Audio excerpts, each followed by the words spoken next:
Bon dia e bem-vindos, my hungry amigos. Welcome back to Algarve Appetite with me, your host, Portuguese Jimmy. And for the observant of you, you may notice that I look a little different because I'm going to be 57 this year and I'm determined that I'm going to have some photographs before I get to 60 years old with some kind of beard. Now, I know it's not very impressive and I know I can't go outside when there's a heavy wind because it will blow it all off. But tell me in the comments below, what do you think? Ridiculous or should I keep it? Anyway, moving on. It's been a while since we last uploaded a video to the channel. We had a very busy summer and we've just taken a couple of weeks off recording as we move out to this busy holiday season. We also tend to do fewer restaurant reviews during the winter, but we're definitely not slowing down. We're just shifting focus a little. Shifting focus towards some great local stories and collaborations across the Algarve. Today's video is something a bit different and something that I'm really proud to share with you guys. This is a short documentary produced for a tiny shelter in Albufeira, created by our sister company, Oceanview Creations. Tiny Shelter is an amazing local charity doing incredible work rescuing and rehoming animals, and in particular dogs. We're both delighted and excited to collaborate with them, to highlight the struggles that they face every day and to outline how they need your help to continue to do this great work.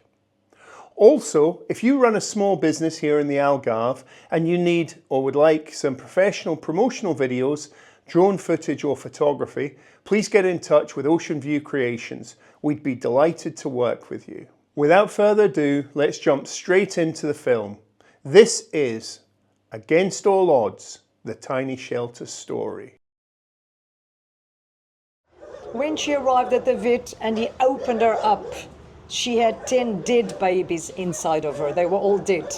So her system was going to be poisoned and she would have died within 48 hours. But he was able to save her after a lot of money and a lot of professionalism. At the moment, right now, we need to do a new area and we don't have the money. I'm sorry.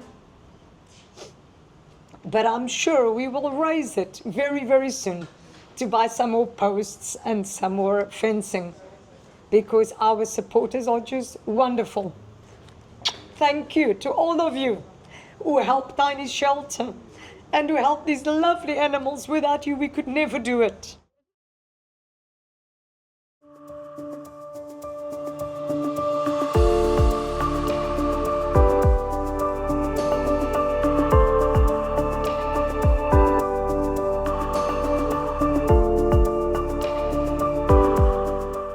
In the quiet rustic countryside near Albufeira stands the Tiny Shelter, a place of safety for the dogs in the Algarve that have been left behind. Founded by Isabel Searle, it's kept running by a small team of volunteers who give every spare moment to keep the animals safe and loved. When Oceanview Creations learned about their work, filmmaker Danny Russell wanted to visit to understand their world and to share it with others. This is their story. This is the Tiny Shelter.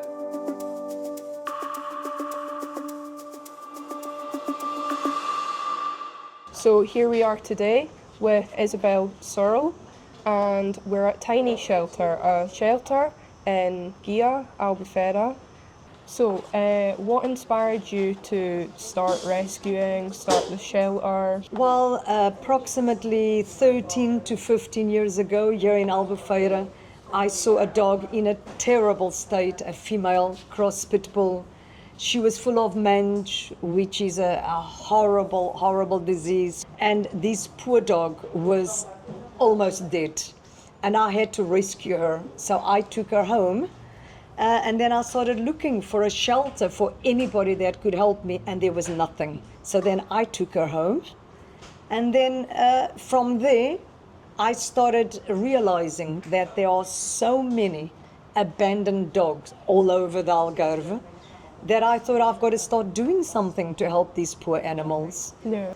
And then I started rescuing dogs also that were abandoned or that were mistreated. Yeah. Because unfortunately, we have a lot of mistreatment in Portugal, and the government does almost nothing to help. So I started having to put those dogs somewhere. I couldn't put them all in my house. So I opened the first tiny shelter, which was a little place where we just put up some pallets and a few fencing. And within 2 months, we had 20 dogs there. And that was the beginning of my journey in these worlds of rescuing and saving these poor animals that don't have a voice. So here you only rescue dogs, but am I right in saying that on your website you also help cat colonies and help people out that maybe can't afford medications and stuff like that? Absolutely. Here at Tiny Shelter at the moment, you will only see dogs. Yeah. However, we help any animal that we can. We have rescued horses. We've rescued donkeys that are left in the sun with no food, water, you know. It's absolutely terrible. And it is obviously a lot harder to rescue horses and donkeys than dogs. And we help cats. If we see a cat that needs help, we help it. We take it to the vet. We help to sterilize. We find owners. So we don't have them at the shelter, but we help them. Yes, and when we go around and we find a dog that's mistreated or the owners are poor and they can't afford to feed the animals, we go there, we take them food, we take them medication, whether it's for cats or for dogs. So we help any animal that is in need. How do you inform people on how to treat animals correctly? As I'm sure many people don't truly know everything to help their animals. Absolutely. The biggest problem in Portugal, it's actually the ignorance of people, especially the older generation. They believe that if you just give water to a dog and throw it some food, put it on a chain and give it a small little house, that the dog is okay. When in fact, in this heat, being inside a little house like that, it can be 40, 50 degrees. Yeah. Many dogs die with the extreme heat. It's not necessarily because they're all bad people. Some, yes, are evil. They just don't understand. But some are just ignorant. They don't know any better. That's all they've seen. So what we do is we try and appeal to their hearts, and we will say things like, put yourself in your dog's position. Look at him. Look how thirsty he is. Look how hungry he is. Look how hot he is. Would you like to be on that chain? We do that a lot in gypsy camps. We explain to them that the dogs need vaccinations, they need medication for ticks, deworming tablets. So we do a lot of educating. Yeah. Because I believe that's the most important thing. Yeah. If in school they actually started educating the children from small, we wouldn't have all this ignorance and people would know how to care for animals. So that's what we do. We try to teach owners how to treat the dogs better and the cats and the animals better. And normally that's the best route. But when that doesn't work, then we have to get the dogs out at any cost. Yeah. What's your top challenges with running a shelter, and what do you hope that people will take from this video? Well, the biggest challenge is the fact that we have no government subsidy. We do not get one single euro from the government. We're fighting for that. So the biggest challenge is lack of funds, lack of money to feed so many dogs, not just inside the shelter, but outside the shelter, and to medicate many dogs. Another challenge is, of course, vet fees. But that's the same thing. If we have money, we can pay the vet, because we have extremely high vet fees, because every single dog that comes into the shelter is treated, is vaccinated, they have to be dewormed, they have to have treatment for ticks and fleas, they have to make tests, and they all have to be sterilized. And this is only the normal costs. Then we have costs when dogs are really sick. They are a lot more expensive. So this is a very big challenge. Another challenge is that we don't have enough volunteers. There are very, very few volunteers for so many dogs.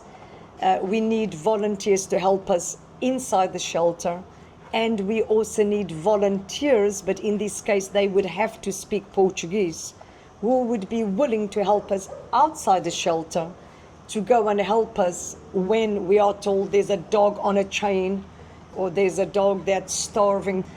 In most cases, we need these volunteers to speak Portuguese if we have to speak to the owners. So we would like the public to be able to get more involved. Yeah. These are the biggest challenges. So if someone wanted to help, if someone wanted to volunteer or donate, how would they go about it and contact you? Well, it's very easy to contact us. We have a website, a tiny shelter. We are also on Facebook. We have Instagram. We have a WhatsApp where we do not take phone calls because we wouldn't stop. But by going on our website, by going on Facebook, by going on our WhatsApp and leaving a message, a written message, we will always get back to you and let you know how you can help. So how many animals have you rescued throughout the years? Okay, on record, we have 1,470 odd. And how many of those were rehomed? All of them. All of them. Except the ones that are at the shelter now, which are between 80 and 90. Some dogs wait 2 years, 3 years. We have a few dogs at the shelter right now that have been waiting for 4 years to be rehomed. Beautiful, beautiful, lovely dogs. They just unlucky. So we do have a few that have been at the shelter and are part of the 90 that have not been rehomed. But apart from that, we've rehomed almost 1,500 dogs to very good families. Because when somebody adopts a dog from us, we do a house check. We go and make sure that people can look after the dog.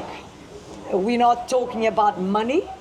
We look for security for the dog, to make sure the dog is safe with a closed area. And we look for love, that people are animal lovers. And that's what we search for. And I'm proud to say that in all these years, we probably only had to go and get back 4 or 5 dogs in all these years. And is there do you have a most memorable adoption or a most memorable saved animal that you have? We have many.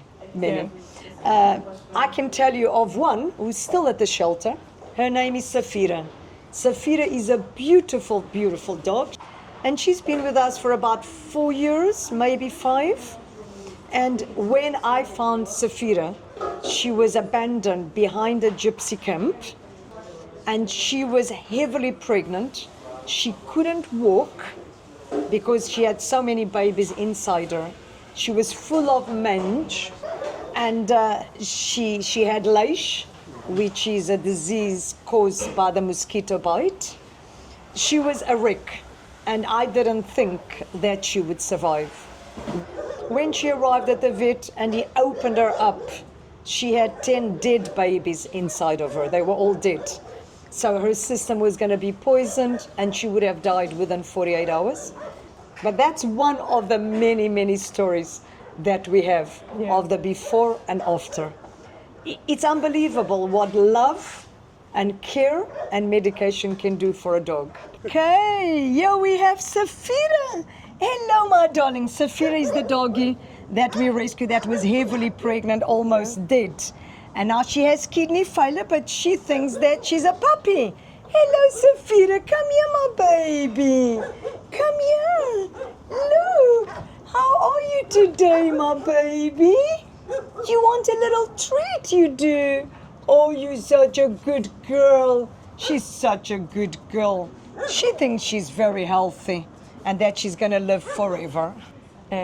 How do you manage to get all the supplies like food and medical?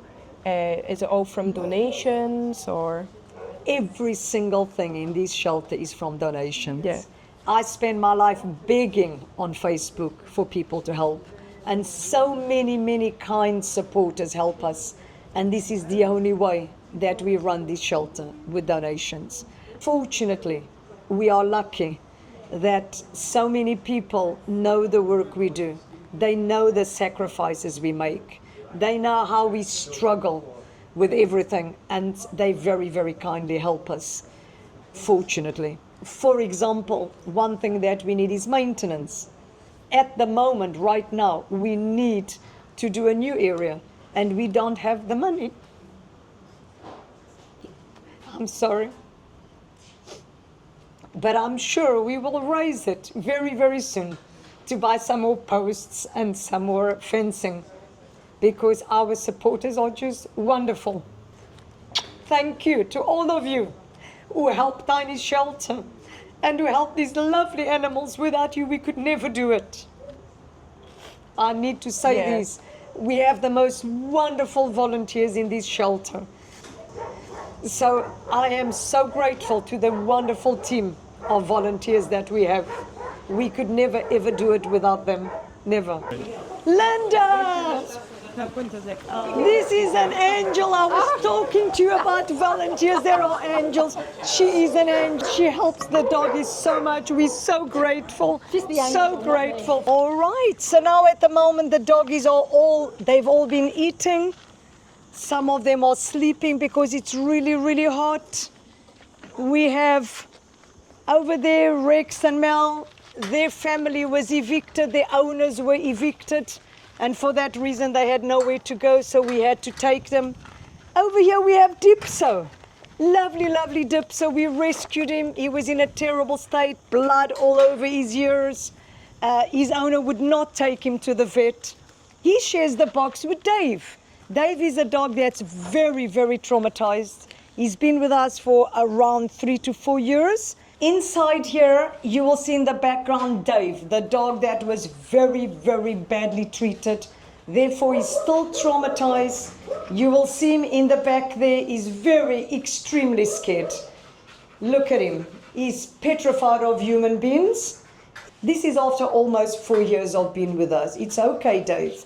There you go, my baby. This is the result of the evilness of human beings, unfortunately. Some dogs never recover. He's one that may never recover, unfortunately. But we try. At least he still has love. And he's safe with us. That's all that matters. And this little girl, Julia and Violetta. Julia, we rescued her. She had many puppies, about 8 puppies. Hello, Julia. And all her puppies have been adopted. It's just her that needs a good home. She's a lovely little girl, aren't you, Julia? Julia Linda? Yes. Are you looking for a nice home? Are you wondering why your turn has not arrived yet, my girl? Oh, and this is Dino. Dino was found chained with no water, no food, like a skeleton. Oh, yes. Oh, so many kisses. Okay, we're going to another box now where there are 5 doggies. They, of course, also looking for owners. The girl in the back, Princesa, when we rescued her, her intestines were out of her tummy. We actually carried her into the car and we had to hold her intestines because she had a huge cut in her tummy. We don't know if it was an accident. We don't know if people hurt her on purpose, but we carried her to the vet, literally dying. But she had surgery and she's fine. She's just a little bit nervous of humans, a little bit timid, but she's health-wise, she's very healthy. This is an emergency area in the ruin that we've made when we have emergencies and we have nowhere to put them. This is Billy Senior. He has been abandoned for years and years, and he was living in a neighborhood in Ferreira's Albufeira. Look how nervous he is. We've only had him for 1 week, and his ear is totally destroyed, as you can see. His ear is really bad. He has anemia, he has tick bite fever, and he may have leish. So now it's a long road to recovery. People were giving him food and water, but of course with no medical treatment. he ended up like this. He's an old boy, very nervous, but very gentle. And hopefully, in 3 months' time, when you see him, you will not recognize him. He will be a different doggy. Okay, Danny. So hopefully, this ruin one day will look a little bit better than it does today.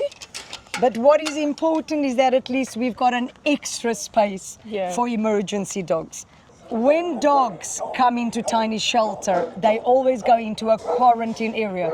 They have to be isolated because they could be carrying a virus. Virus like parvovirus, for example, hepatitis, are deadly. 50% of the dogs will die. So until they get vaccinated, they've got to be isolated for 2 weeks. After 2 weeks, if they show no symptoms, then we start the vaccination process. So the first 2 weeks, we really have to be very careful to make sure that we keep the other dogs safe and these dogs. And of course, all the people that visit the shelter, when they come in and out, they have to disinfect their feet and their hands so that if they're carrying a virus, hopefully that will offer some protection because it's pure bleach.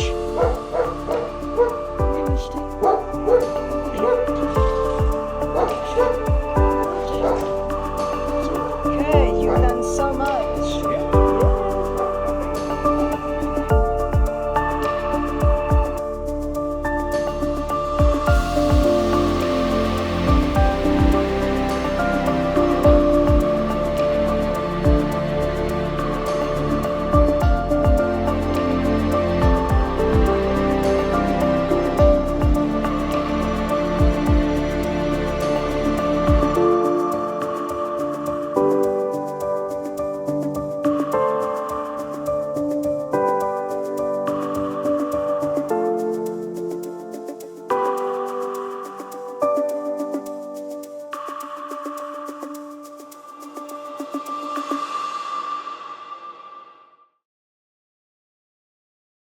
What an amazing story and what an incredible group of people. I'm sure I'm not the only one that was deeply moved to hear both sincerity and the passion when Isabel speaks of not only the work that they do, but also the desperate help that they need to continue with the tiny shelter. On the same topic, Tiny Shelter desperately needs your support. Whether it's time, materials or donations, every little bit really helps them to continue this vital work.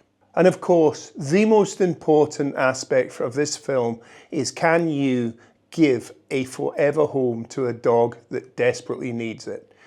There's between 80 and 90 dogs at Tiny Shelter at the moment, and every one of them desperately needs a home. So if you can help in any way, whether it's to rehome a dog, provide donations or give up your time, please contact them directly. We're really proud of the work that we've done with Oceanview on this project. And if you like it and you run a small business here in the Algarve and you'd like a beautiful video like this, please get in touch because we'd love to help you. As always, thank you for watching. Don't forget to like, subscribe and share to help spread the word. Also, do the same for the Tiny Shelter and for Oceanview Creations if you don't mind. Until the next time, I've been Portuguese Jimmy, this has been Algarve Appetite, and adios amigos.